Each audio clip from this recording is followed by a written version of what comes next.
गिरफ्तार अगर नहीं हुआ अपराधी तो हम लोग लंबी लड़ाई लड़ेंगे, सड़क जाम करेंगे, सड़क पर उतरेंगे और जल्द से जल्द गिरफ्तार करें। यही हम लोग आती है। और हमारे बीच माले पार्टी के प्रखंड सचिव उजियारपुर के हैं जो अपनी बातों को रखेंगे। इस आरवी कॉलेज में छात्र छात्राओं, शिक्षक, कर्मचारीगण, हम अपनी जन संगठन ऑल इंडिया स्टूडेंट एसोसिएशन आयसा की तरफ से क्रांतिकारी लाल सलाम पेश करते हैं। मित्रों, आपको जानकर हैरानी होगी कि जो कैंपस छात्रों की जनवाद के लिए, छात्रों की शिक्षा के लिए, छात्रों की बेहतर भविष्य के लिए जाना जाता था, आज लगभग 45 वर्षों के अंदर में शिक्षकों की बहाली नहीं है, व्यवस्था परिवर्तन नहीं होता है। आज अपनी पढ़ाई लिखाई को दुर्भाग्य के साथ कहना पड़ता है कि छात्रों की जो मापदंड, वर्ग संचालन और शिक्षकों की जो भागीदारी होना था वो नहीं है। अभी कॉलेज के अंदर में छात्र नामांकन के लिए आते हैं और नामांकन के बाद चले जाते हैं, लेकिन जब वही छात्र भविष्य में रोजगार के लिए जाते हैं तो उनसे कहा जाता है कि आपके पास स्किल्ड नहीं है, स्किल्ड नहीं है।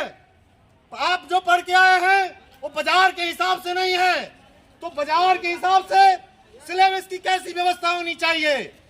एमए को पढ़ाने के लिए कम से कम डिपार्टमेंट में 17 शिक्षकों की जरूरत होती है, लेकिन हिंदी के अंदर में, अंग्रेजी डिपार्टमेंट में एक शिक्षकों के द्वारा डिपार्टमेंट को चलाया जाता है। वह शिक्षक इंटर को भी पढ़ाते हैं, वह शिक्षक बीए को भी पढ़ाते हैं और वही शिक्षक एमए को भी पढ़ाते हैं।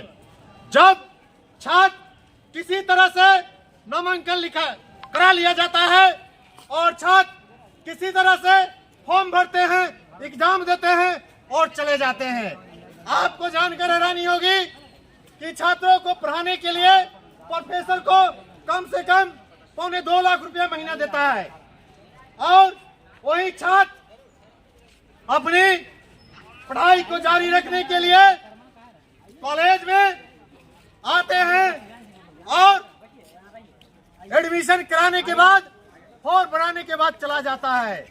जब आप इंटर करते हैं, जब आप बीए करते हैं, जब आप एमए करते हैं, एमए बीए करने के बाद आपके पास क्या विकल्प होता है? आपके पास सिर्फ एक ही विकल्प होता है, वो है पलायन का, कि बिहार के अंदर में कल कारखाने नहीं है, बिहार के अंदर में बेहतर शिक्षा व्यवस्था नहीं है, बेहतर पढ़ाई के लिए, बेहतर रोजगार के लिए हम लोग बिहार को छोड़ देते हैं। लेकिन जब इस कैंपस से हम निकलते हैं तो एक सपना होता है कि हम अपनी जिंदगी में अपने भविष्य को लेकर अपनी माँ बाप का जो सपना है उसको साकार करना। लेकिन हकीकत में क्या होता है? हकीकत में सिर्फ खाना पूर्ति होता है।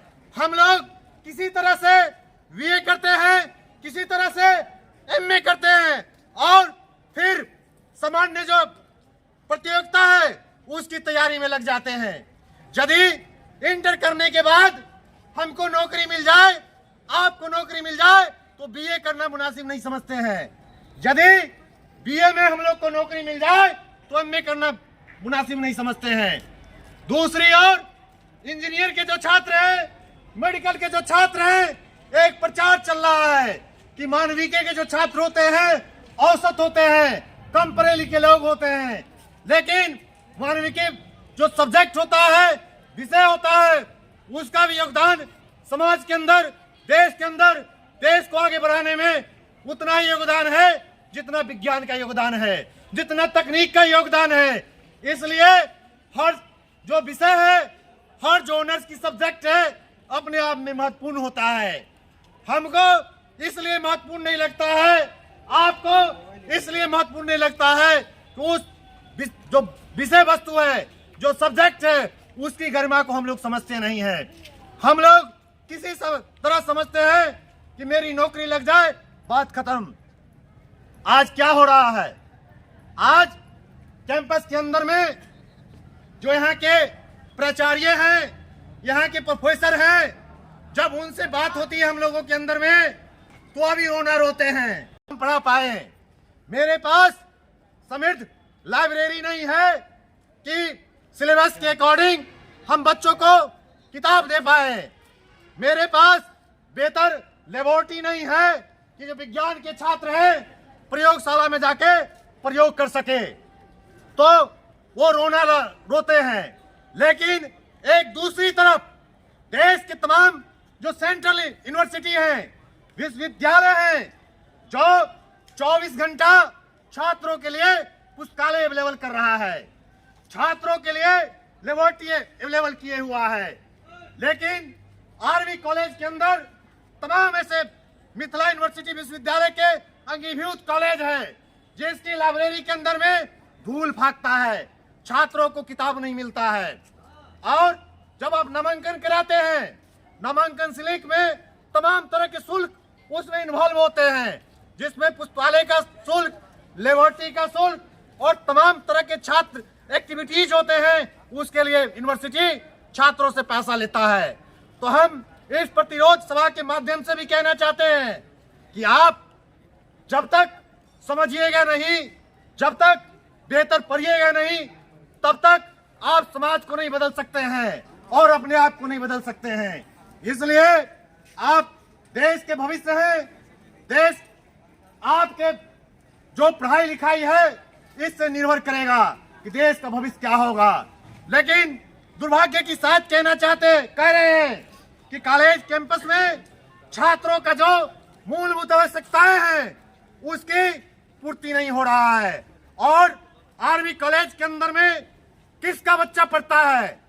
वो बच्चे जिनके माँ बाप मजदूर हैं, वो बच्चे जिनके माँ बाप किसान हैं, वो बच्चे जिनके माँ बाप दिहाड़ी दैनिक मजदूरी कर रहे हैं और किसी तरह से अपने पेट काट करके बच्चों को पढ़ाते हैं।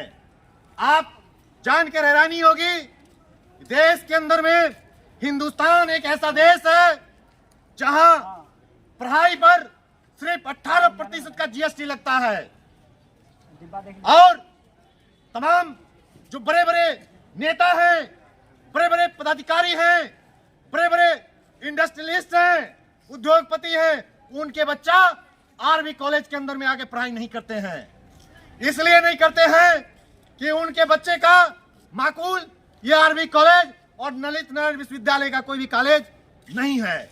वो अपने बच्चे को जेएनयू के अंदर में पढ़ाते हैं, वो अपने बच्चे को डीयू में भेजते हैं, अपने बच्चे को एमयू भेजते हैं कि ताकि वहां से पढ़ के वो कलेक्टर होगा, वहां से पढ़ के प्रोफेसर बनेगा, वहां से पढ़ के तमाम जो बड़े बड़े सर्वोच्च पद है वहां चला जाएगा। लेकिन हम लोग अपनी किस्मती पर, अपनी गरीबी पर, अपनी जहरियत पर, अपनी भविष्य पर सिर्फ कोसते हैं, करे हम लोग को क्या होने वाला है, हम लोग का भविष्य अंधकार है। जो नेता हैं जिनको हम अपनी वोट देते हैं उनसे हम उम्मीद करते हैं कि नेताजी जीत के चले जाएंगे पार्लियामेंट के अंदर में, विधानसभा के अंदर में, तो मेरे भविष्य को देखते हुए रोजगार उठने से फुर्सत ही नहीं होता है। वह सोचता है कि आज यदि हम विधायक हैं तो कल हम लोकसभा बन जाएंगे, कल हम मंत्री बन जाएंगे और आम आवाम छात्र ठगते महसूस हो रहा है। यानी कि 45 वर्षों के अंदर में जो शिक्षा के अंदर गुणोत्तर ह्रास हुआ है। पहले जो सरकारी स्कूल के बच्चे होते थे, सरकारी स्कूल के कॉलेज के जो छात्र हुआ करते थे, वही आईएएस भी हुआ करता था, वही एमबीबीएस डॉक्टर भी हुआ करता था। लेकिन एक तरफ सरकारी स्कूल का बदहाल है और एक तरफ जो बड़ी बड़ी इमारत है प्राइवेट कॉलेज का, उसकी इमारत 2005 में भी उसका 5 तल्ला था तो 2020 में उसका 4 कैंपस खुल रहा है और सरकार हाथ उठा रहा है कि मेरे खजाना में छात्रों के लिए पैसा नहीं है। तो पैसा किसके लिए है? जो हमारे टैक्स का पैसा से विधायक का वेतन मिलता है, सांसद का भत्ता मिलता है, रोड से सब चलता है, तो जर्किन लगता है तो उसका भी पैसा तय होता है। तो नेता के लिए पैसा है, इंडस्ट्रियलिस्ट के लिए पैसा है, गुंडा चोट चोट्टे के लिए पैसा है, पदाधिकारी के लूटने के लिए पैसा है, लेकिन छात्र की मूलभूत आवश्यकताओं के पूर्ति के लिए इनका खजाना खाली हो जाता है। ये खजाना खाली इसलिए करता है, कॉलेज के शैक्षणिक माहौल को इसलिए बर्बाद करने पे तुला हुआ है कि आप इस कॉलेज में खुद नहीं आइए पढ़ने के लिए, ताकि ये कॉलेज निजी हाथों में सौंप दिया जाएगा। राइट टू एजुकेशन का नियम होता है